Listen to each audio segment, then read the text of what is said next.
I'm just here like tweaking out. Just buzzing. Literally. And I'm just like, I had a tuna panini and now I feel sick. Oh, no.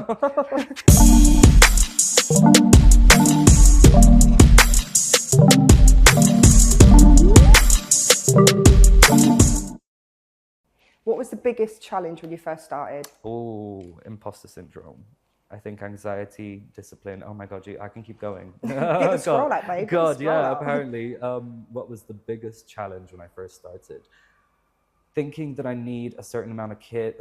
I don't know, because I do. Oh my God, wait, that's such a good question, but I think it's definitely imposter syndrome, and it ties into what I was saying earlier about taking less, better paid gigs, and like working, like undermining yourself for thinking that you don't belong in the room. Like, oh, you're kind of asking permission from everything you do to be somewhere, but in reality, you're there, you're doing it. Why? What are you worried about? What are you scared about? You know what I mean? Like, it's crazy the way that I was going into venues when I first started, and I was so anxious and I didn't want to speak to anyone. And now I walk into a venue and it's like, oh, I've shot here, I've been in that green room, I've done this, I've done that. And it's through exposure to these things that make you uncomfortable and scared, you build this like thicker shell and resilience. And I think everything changes once you keep pushing yourself out of the comfort zone. So I think that was the hardest bit, like pushing myself out of the comfort zone, but then knowing when something doesn't serve me also. So it's like, okay, right, this is making me feel uncomfortable, but is it getting me something, or is it just making me feel uncomfortable? I'm kind of rambling on now, but yeah, definitely like having the discipline to keep going. And to be honest, it's when the whole world's crashing down on you and you're like crying and you're like, oh my God, I can't handle this, I'm so overwhelmed. Those are the moments when you just go and take a bath, take 2 days out, turn your phone on airplane mode and don't think about anything, and then come at it with a refreshed mindset. And I think the most important thing is to not give up. Yeah, 100%. Mine was the unknown. Mine was working a 9 to 5 and thinking, oh, this is going to be my life for the rest of my life, basically. And then it was taking a step back. And for me, having a son was kind of like, no, I want to do something different. I need to do something different because this is not getting me anywhere. My goals are I'm not hitting my goals. And then it's just starting it up and the excitement at the beginning where you're like, yes, this is going to work. And then it's like 6 months down the line and you've only had 2 customers. You question yourself. You're like, what am I doing wrong? Is this going to work? Is this my meant to be sort of thing? And then you start questioning yourself, and then you introduce something new. And I think that's where I messed up quite a few times, always introducing something new and then feeling like that's right, this is going to be it, and then it not turning out that way. You're like, right, I'm going to have to remove that. So it's just the fear of the unknown all the time. But I think reading a lot of people's experiences, and even for me, it was looking at people. How do you put it? It's I can't say the word. Competitors. It's looking at my competitors and going all the way to the beginning of their Instagram and seeing where they started, and that gave me comfortability. That kicked me up the arse massively, and I was like, right, they started there and it took them 2 years, so I'm looking at about 2-3 years for myself, and then that gave me the confidence to keep trying and just getting yourself out there. 100%. And I think that's another one, is getting yourself out there. It's like coming here today. I was not expecting any of this. Save me. Suddenly there's like we need another cut. We need a cut to like show the setup. Like, wait. Just casually got a broadcast camera and then do you know what I mean? And I've never done this before. And then it's also trying other things as well, like opening another business and then doing something else, and it's kind of like then your plate's just full because you're on a 9 to 5 job, you're doing your business, you're doing another business, and then you're doing OnlyFans, which was good. Sorry, Dad. Sorry, Mum. We support sex workers in this household, Adult workers, and adult content creators. Don't be ashamed, honey. I'm a sex worker. I'm a sex worker. Been there, done that. Got the t-shirt. Oh, you have. God. Yes, but I was also thinking about how I would like another joint. I was also thinking about Mr. Green. Mr. Green. We need like professional joint rollers to just be on hand. Like, I'll ask you the next question. I don't know. It'll come back to me. But I guess we're like kind of not fluidly like. Oh yes, I love that. I already forgot what you said. It was really good though, about the fucking being overwhelmed and doing your 9 to 5. Like, yeah, I feel like we're both, it's that imposter syndrome of this thing isn't right, that thing's not right for me, and it's what the biggest lesson I learned when I first did this. I was in college for so many years and I didn't know I'd want to come to university. I didn't know I'd want to come to London.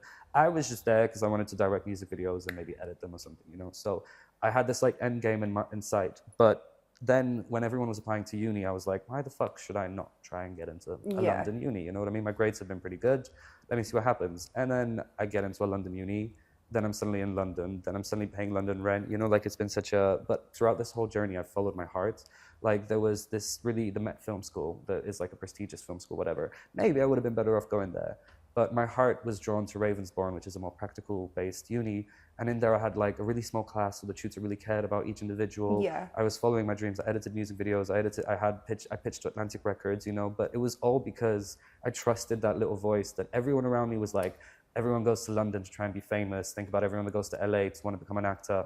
You know who you are. And, and don't make it. But now that same person then met me maybe 2-3 years into my London journey and was like, wow, it's changed my life coming here. Like, I'm so inspired. I want to do this. I'm so sorry I ever said that. And it's like, yeah, but like that caused me so much, you know, but it's believing in yourself and believing that the journey will pay off. And sometimes, but also the fear of unknown that you mentioned, that's what I wanted to say. I went and saw We Are Social with my university, and what they knew that I wanted a future in music, but this was a social media agency. And they were like, don't be scared to let life's waters guide you to other places. You know, like you might have a fixed idea, but I never thought that I'd end up booking gigs in venues in East London and that'd be my full-time job. But I saw the job on Indeed, I made a pitch and I just did it, you know, and it worked. So that's what I'm trying to say. Like in my applying to jobs phase, I was like, okay, let me like take everything that I can, and then I ended up landing on the right one because I didn't close myself off from other opportunities. And like open. Sometimes the fear of unknown is excitement as well. You know, fear and excitement could be the same thing. They go hand in hand. So and I think a lot of people struggle to negotiate those feelings. Is it fear or is it something else? Like I feel like they are so similar, and it's about understanding yourself. If you have that gut feeling, just go for it, because take any backlash, take any backstep, but also remember how far you actually came. Because I think looking back at where I started when I was younger, and yourself too, so I was thinking about myself. I was thinking about myself. Where we was at the beginning to where we are now, and have you noticed as well, like how many people we have left behind because they just weren't good for us in the first place. But 100%. Those were the journeys I think that made us to where we are now. We've been through the shit. Yeah, and exactly. I feel like now it's kind of looking at what you've got and what you've created and saying, that's mine, I made that, and I've done that. The craziest thing is we both had a very rocky start. We started very unstable lives, unstable home lives. We were getting kicked out left, right, and center, you know what I mean? And now to have built our own stability out of some, like, people have stability their whole lives and don't even build what we have. Not that it's about competition, but it's just about also respecting, like you said, our journey, and respecting that things might be harder for us because our brains are hardwired to expect disaster and chaos, and finds comfort in chaos and might seek out self-destructive behavior because that's all it's known. But now, like you said, it's very important as well. I'm finally reaching that stability phase where I'm like, holy shit, I've built this myself. Yeah, it's yours. Like, what? No one can take this from me. No one's given me this. Like, and that's the craziest part, to think that little 14-year-old Josh that was kicked out to Romania, or 16-year-old Emily that was so scared and didn't know what she was doing, you know, doing whatever our bad choices when we were 16. But it's having had that experience that I feel makes me avoid other mistakes. And I have this like mind-boggling self-awareness that allows me to, I still make mistakes, don't get me wrong, but it allows me to look at those mistakes and learn from them and apply and try and not do them again, you know? So yeah, I'm definitely thankful for what we experienced, but it would have also been nice to just have a little bit of baseline stability, please, you know. We haven't really had that. But now we do. But now we do. And that's we've done the it thing. ourselves. Yeah, and it's not stability like everything's perfect. It's the stability where it's like, I built that, it's mine, I know where this is going right now. Like, I am broke until payday. I had to borrow money off friends that paid me back, and they were like, oh, you know, that's irrelevant, but I'm broke right now, but I'm happy and comfortable because I know I can pay my rent.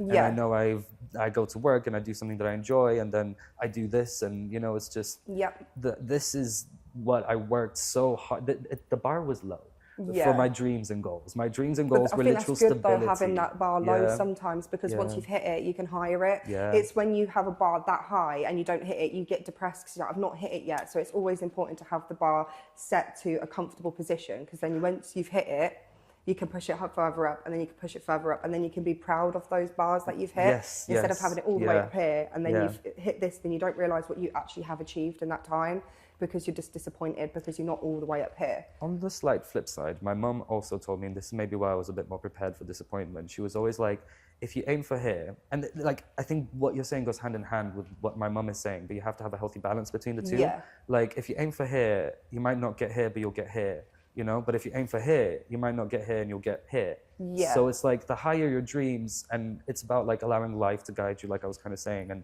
having that balance between ambition, but also just wanting, I don't know how to explain exactly what I'm trying to say, but it's that... It's having it flexible, I suppose. It's ambition and gratitude, I think, because you're ambitious, so you want to get to the top of the ladder, but you're grateful for what you've got, so you're happy where you are. You know, I think that's maybe what I'm trying to say in my little joint smoked haze. I don't know.